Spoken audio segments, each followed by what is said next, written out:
we first identified this building as a great opportunity for a hotel. The floor plates, location, just the vision for the building was very conducive to bringing in a select service hotel. Once we identified that that was the right fit for the building, we looked out into the marketplace and wanted a brand that resonated with the demographic that we saw staying in downtown El Paso. And that was just clearly Starwood and Aloft right off the bat. So we got a couple different firms involved in design. The main one was an architect that had a lot of hotel and hospitality experience, as well as a local architect to help with some of the historic aspects.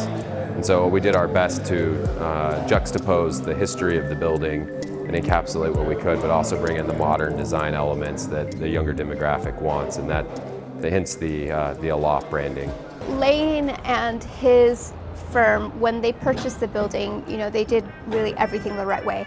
They got the original plans to the building, and they worked very closely with the historic preservation officer with the city of El Paso to make sure that when they drew up the plans for the restoration of the building, that it maintained its historical character. Henry C. Trost was one of the most famous architects to work in El Paso in the early part of the 20th century. Henry Trost never built in one specific style.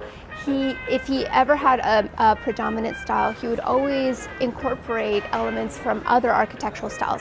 So this is actually a confluence of two different styles. These two architectural styles were very popular in the 1920s and 30s. Neo-Gothic had been around for much longer. Art Deco was, you know, when you think of the Roaring '20s and you think of the kinds of buildings and the artwork from that time, you'll notice it's very flattened, very linear, and it was, you know, highlighting this industrial age in the United States. So originally, OT Bassett Tower contained dozens and dozens of offices, and even up until, I believe, the 1980s, you could still come down here and there was attorneys' firms and dentists and all different kinds of different businesses that would have been located here in downtown El Paso.